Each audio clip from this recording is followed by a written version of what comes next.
Shalom, perkenalkan kami dari kelompok 10 akan menjelaskan tentang 4 teori belajar. 4 teori belajar ini yang pertama, teori belajar behaviorisme. Yang kedua, teori belajar kognitif. Yang ketiga, teori belajar humanisme. Dan yang terakhir, teori belajar sosial. Sebelum kami menjelaskan, kami akan memperkenalkan diri kami. Perkenalkan, nama lengkap saya, Agriani RL Malingara. Dan ini teman saya disingkat Abdul, saya Femilia Habiata, saya Indah Petri Simatila. Selamat menyaksikan. Pada saat ini saya akan menjelaskan tentang teori belajar behaviorisme.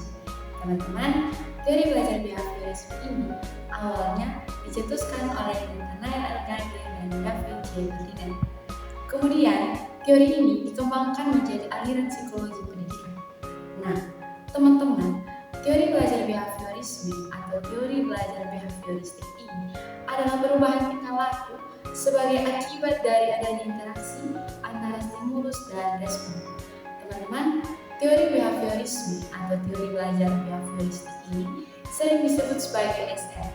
Psikologi adalah tingkah laku manusia yang dikendalikan oleh ganjar atau information dan teman-teman, tujuan dari teori belajar behaviorisme ini adalah ditekankan pada penambahan pengetahuan, pembentukan perilaku manusia sebagai belajar yang tampak diperoleh dengan penerapan kondisi yang ketat dan pola.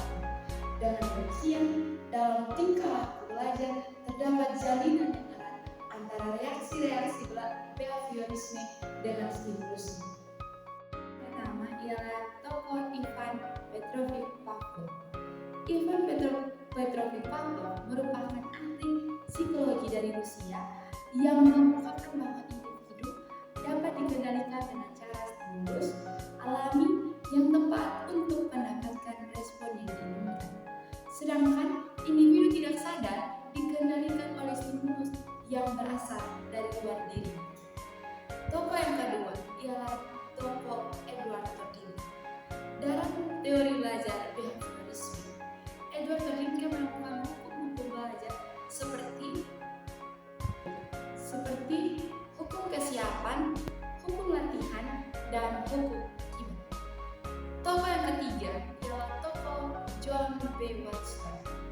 Menurut John B. Watson, belajar adalah proses refleks yang terjadi atau respon bersyarat melalui stimulus pengganti. Semua tingkah laku lainnya terbentuk oleh hubungan stimulus, respon, baru melalui condition. Tokoh yang keempat ialah tokoh Edwin Guthrie. Edwin Guthrie mengemukakan teori kontinuitas.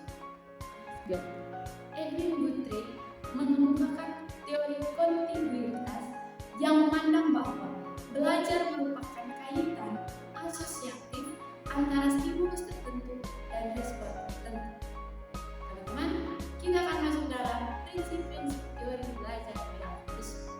Prinsip belajar teori belajar behaviorisme ini memiliki 7 prinsip, yakni yang pertama, stimulus dan respon. Yang kedua, reinformation atau penguatan. Yang ketiga, penguatan positif dan negatif.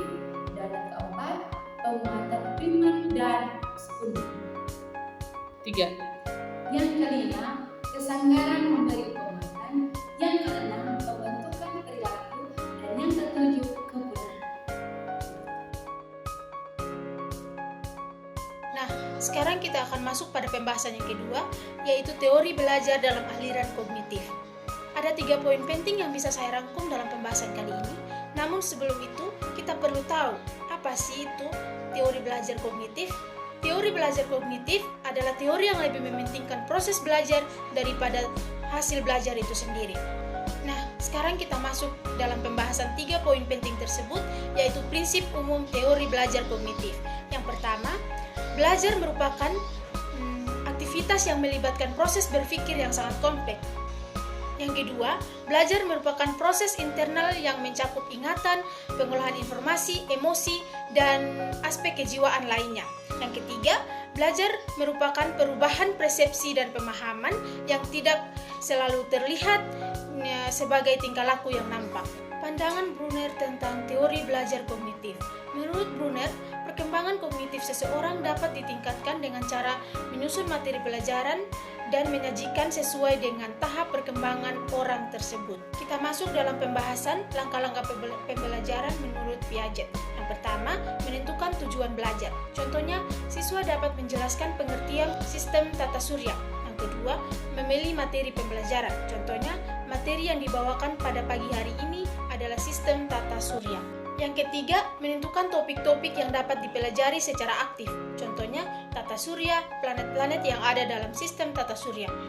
Yang keempat, menentukan kegiatan belajar yang sesuai dengan topik tersebut. Misalkan, penelitian, memecahkan masalah, diskusi, simulasi, dan sebagainya. Yang kelima, mengembangkan metode pembelajaran yang menstimulus kreativitas dan cara berpikir siswa. Contohnya, menyediakan bahan ajar dalam bentuk yang menarik, belajar sambil bermain game, dan lain-lain. Dan yang terakhir, melakukan penelitian proses. Contohnya, melihat dalam proses pembelajaran, apakah anak itu aktif saat proses belajar, mengerti materi yang dibawakan. Sekian pembahasan tentang teori belajar dalam aliran kognitif. Selanjutnya, saya akan menjelaskan tentang teori belajar humanisme. Nah, teori belajar humanisme adalah teori yang berkembang dari teori behaviorisme. Tokoh dari teori humanisme adalah Karl Rogers dan Abraham Maslow.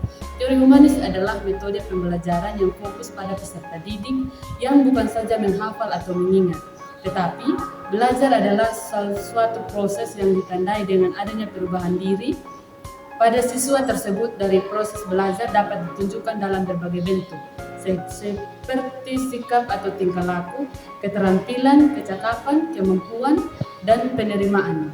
Jadi, teori belajar adalah suatu proses yang aktif, suatu pembelajaran juga yang perlu didukung implementasi dari suatu teori belajar sehingga dapat mengembangkan semua potensi yang dimiliki peserta didik dalam suatu bentuk. Tujuannya untuk memanusiakan manusia, yaitu aktualisasi diri.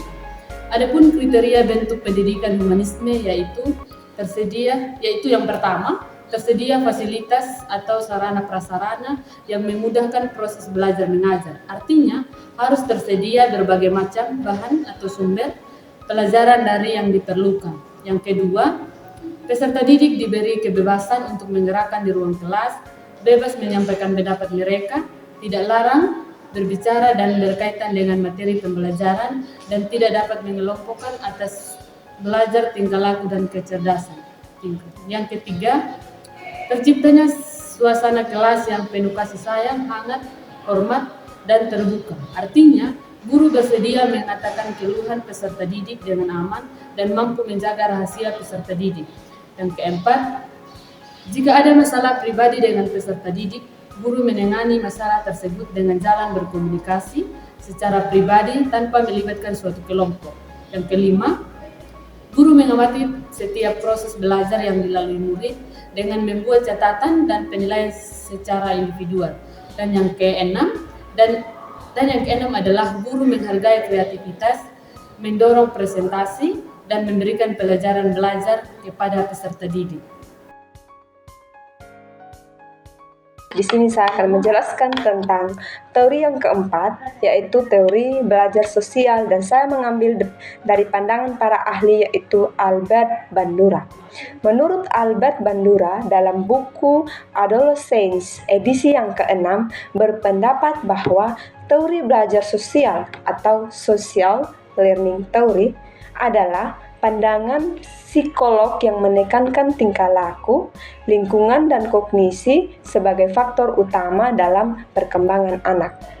Secara luas, teori ini memandang bahwa manusia belajar melalui pengamatan atau observasi interaksi dengan orang lain di dalam lingkungan sosialnya. Menurut teori ini juga, perilaku manusia tidak hanya dipengaruhi oleh faktor internal seperti insting atau dorongan bawaan saja, melainkan juga dalam pengalaman dan lingkungan sosial. Nah, Teori belajar sosial memiliki prinsip-prinsipnya tersendiri. Bagaimana cara kita menerapkan teori belajar sosial kepada anak-anak? Yang pertama, yaitu pengaruh model. Menurut teori belajar sosial, orang belajar dari orang lain melalui pengamatan atau imitasi. Model yang paling penting adalah orang-orang yang memiliki otoritas atau pengaruh di dalam lingkungan sosial, seperti orang tua, guru, atau tokoh masyarakat. Yang kedua, yaitu peran penguatan. Penguatan atau reward adalah hal yang memberikan konsekuensi positif setelah seseorang melakukan perilaku tertentu. Penguatan positif yaitu dapat meningkatkan kemungkinan perilaku tersebut terulang kembali di masa depan. Sedangkan penguatan negatif dapat mengurangi kemungkinan perilaku tersebut terulang kembali. Yang ketiga salah. Dan yang ketiga yaitu proses pengamatan atau perhatian. Proses pengamatan dan perhatian merupakan prinsip penting dalam teori belajar sosial untuk anak-anak.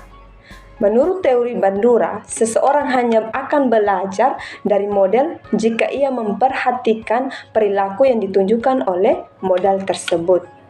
Nah, yang keempat, proses retensi dan reproduksi.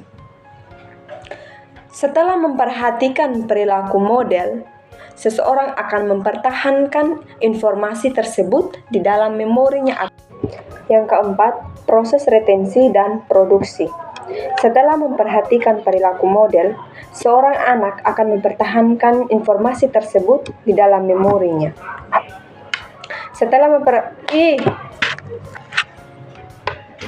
Menurut teori Bandura, kemampuan untuk memproduksi perilaku bergantung pada faktor seperti keterampilan, keahlian individu, dan kesempatan untuk mempraktekkan perilaku tersebut kepada anak-anak.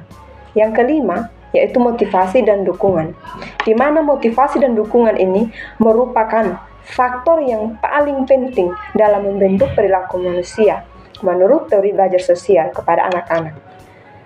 Seseorang cenderung melakukan perilaku tersebut jika ia merasa bahwa itu dapat memuaskan atau bermanfaat bagi dirinya. Teori belajar sosial memiliki implikasi yang penting dalam pendidikan dan pembelajaran. Menurut teori ini juga perlu diingatkan kepada guru dan orang tua agar menjadi model yang baik untuk anak-anak, sehingga mereka dapat mencontohi apa yang baik dari model tersebut.